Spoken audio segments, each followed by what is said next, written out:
सन 1500 विश्व के घटनाक्रम में भारत के मध्य हिमालयी भूभाग पर यमुनोत्री, गंगोत्री, बद्रीनाथ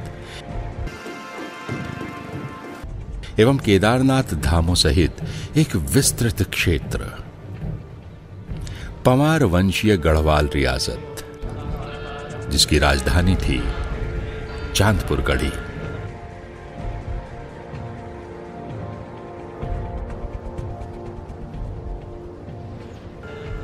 जिसे बदलकर सन 1517 में श्रीनगर में स्थापित किया गया। राजधानी श्रीनगर से महाराजा अजयपाल सहित 27 राजाओं ने 286 वर्षों तक लगातार गढ़वाल पर शासन किया। गढ़वाल के 54वें शासक महाराज प्रद्युम्न का शासनकाल। सन 1790 गढ़वाल पर गोरखाओं का आक्रमण। पंवार वंश द्वारा विजित 100 से भी अधिक गढ़ों पर गोरखाली सेना बेरोक टोक घुसी चली आ रही थी। राजा प्रद्युम्न इस भीषण त्रासदी से उबरने का हर संभव प्रयास कर चुके थे।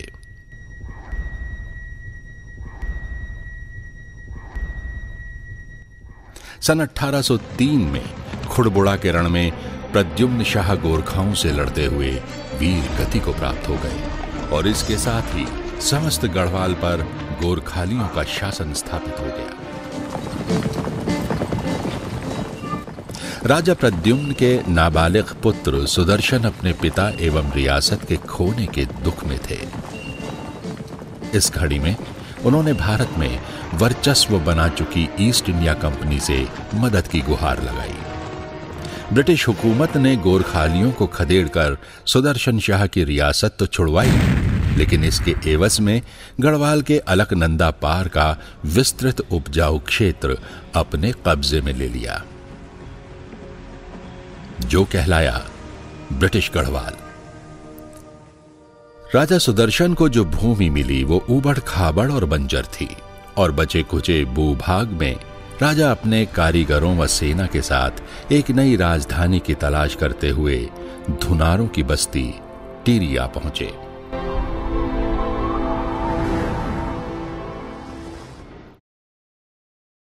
मान्यता है कि राजा को रात्रि विश्राम के समय चिर निद्रा में कुल देवी के दर्शन हुए। कुल देवी ने उन्हें यह आदेश दिया कि वे अपनी राजधानी टिहरी में ही स्थापित करें। कुल देवी के आदेश से राजा ने टिहरी को राजधानी बनाने का महत्वपूर्ण फैसला लिया। 28 दिसंबर सन 1815 राजा सुदर्शन शाह का विधिवत राज्याभिषेक हुआ।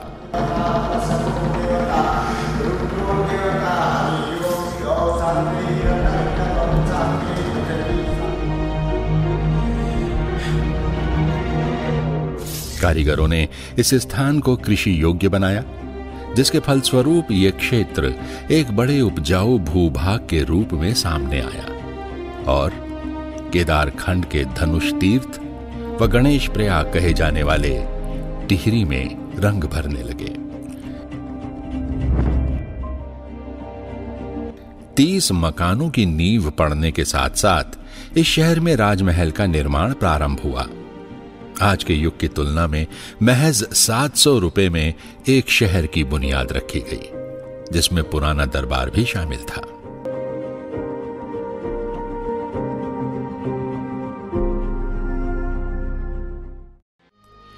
इतिहास के पन्नों में दर्ज टिहरी के सबसे चर्चित अंग्रेज घुमक्कड़ विल्सन का जिक्र प्रमुख रूप से होता है।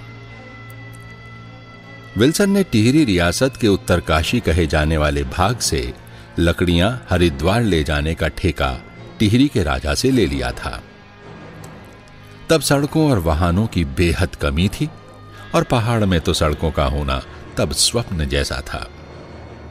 राजा समेत कई लोग इस बात से अचंभित थे कि विल्सन अपने लकड़ी के कारोबार को बेहतर तरीके से कर रहा था और उसका खास वाहक था उत्तरकाशी गंगोत्री से निकलने वाली नदी गंगा का तेज बहाव। विल्सन का व्यापार इतना फला कि उसने स्वयं के नाम से सिक्के भी निकाले और इस क्षेत्र में विदेशी प्रजाति के फलों के पौधों को भी रोपा। लेकिन इसके बदले विल्सन कुछ ही कीमत के बदले रियासत के पेड़ काटता रहा। इस सब के बीच शहर में जान पड़ने लगी थी। बंजर धरती पर हर धर्म, हर जाति के लोगों ने आना प्रारंभ कर दिया था।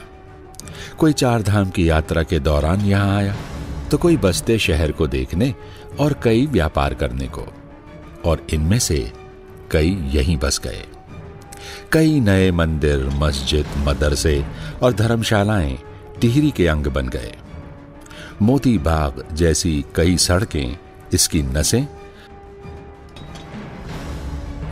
और घंटाघर बना इसका दिल, जिसके बजते ही लगता कि टिहरी का दिल धड़क रहा है। इन सब के बीच कई राजनैतिक परिवर्तन भी हुए। महाराजा सुदर्शन के बाद उनके वारिसों ने 150 साल तक इस रियासत पर शासन किया। भवानी शाह, प्रताप शाह, कीर्ति शाह के टिहरी पर राज करने के साथ ही समय समय पर प्रताप शाह की रानी गुलेरिया ने भी टिहरी के शासन की बागडोर अपने हाथ में ली। हालांकि टिहरी रियासत पर इस बीच जो भी हुआ, उससे जनजीवन पर इतना अधिक प्रभाव नहीं हुआ जितना कि उसका दुष्प्रभाव रियासत की गलियों के भीतर होती सियासत से हुआ। पर अभी तो शुरुआत ही थी।